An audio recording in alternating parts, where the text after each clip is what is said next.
சமயம் தமிழ் நேயர்களுக்கு வணக்கம். இந்த முன்தோல் சுருக்கமாக இருக்கிறது, அதாவது ஃபைமோசிஸ் அப்படின்னு ஆங்கிலத்தில் சொல்லுவாங்க. முன்தோல் சுருக்கம் ஒரு முக்கியமான பிரச்சனையாக இந்துக்களுக்கு இருக்கும். 90% பேருக்கு அது பிரச்சனையாக இல்லாமல் இருக்கும். ஆனால் ஒரு சிலருக்கு அது பிரச்சனையாக இருக்கும், டைட்டாக இருக்கும். பல இந்துக்கள் முன்தோல் முழுமையாகவே மூடி இருக்கும். வாழ்நாள் ஃபுல்லாக அந்த முன்தோல் வெளியே பின்னால் போய் அவங்க பார்த்ததே இருக்க மாட்டாங்க. முன்தோல் மூடியே குழந்தை பெற்றுக்குவாங்க. வாழ்நாள் ஃபுல்லாக அப்படியே இருந்து கூட மறைகிறவங்க இருக்காங்க. ஆனால் பெரும்பாலான ஆண்களுக்கு முன்தோல் பின்னால் போயிடும், ஈஸியாக போயிடும். டெய்லி முன்தோலை பின்னால் தள்ளிட்டு நீங்கள் குளிக்கும்போது அந்த இடத்த நல்ல தண்ணியில் வாஷ் பண்ணணும், க்ளீன் பண்ணணும். சோப் போடக்கூடாது. அதே மாதிரி கரோசிவா, டெட்டால் போன்ற எதையும் எப்போதும் யூஸ் பண்ணக்கூடாது. ஏன்னா அது கண்ணுக்கு என்ன பயன்படுத்துகிறோமோ அந்த மாதிரி ப்ளைன் வாட்டரை மட்டும்தான் யூஸ் பண்ணணும். நிறைய பேர் அதில் க்ளீன் பண்ணுறோம், டெய்லி சோப் போட்டுக்கிட்டே இருப்பாங்க. அங்கே அரிப்பு, வேறு பூஞ்சை காளான் தொற்றெல்லாம் வர ஆரம்பிச்சிடும். அதனால் அந்த தோலுக்கு அடியில் இருக்கக்கூடிய ஆணுறுப்பினுடைய முன்பகுதியை சோப் போட்டு டெட்டால் போட்டு கழுவக்கூடாது. ரொம்ப ரேராக சில நேரங்களில் பண்ணலாம்.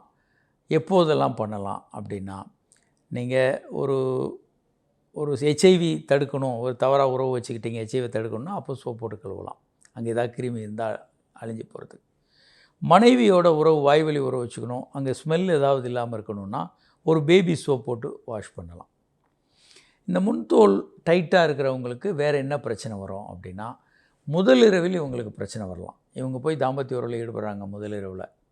அப்போ அந்த தோல் டைட்டாக இருக்கும்போது இவங்க ஒரு இறுக்கமான பெண்ணுறுப்பில் உறவு கொள்ளும்போது அந்த தோல் கிழிஞ்சி ரத்தமாக கொட்டிக்கிட்டு இருக்கும். அப்படி நிறைய பேர் வருவாங்க. ஃபஸ்ட் நைட் முடிஞ்சு மறுநாள் காலையில் ரத்தம் கொட்டாக வந்துட்டு இருப்பாங்க. அந்த தோல் டைட்டாக இருந்ததுனால ஃபோர்ஸிபிளாக பின்னால் தள்ளப்பட்டு இருக்கும். இரண்டாவது என்ன ஆகும்னா, அந்த தோல் பின்னால் தள்ளப்பட்டு டைட்டாக இருக்கிறதுனால மோதிரம் விரலில் மாட்டினா மாதிரி மாட்டிக்கும் பின்னால் போய்.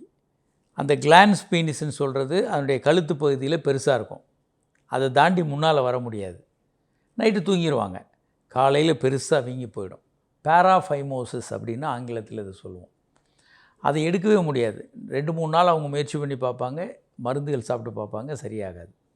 அப்போ என்ன பண்ணணும் அப்படின்னா, ட்ரெயின்டு மருத்துவர்கள் அந்த வீக்கத்தை குறைச்சி அந்த தோலை முன்னால் எடுத்து விடணும்.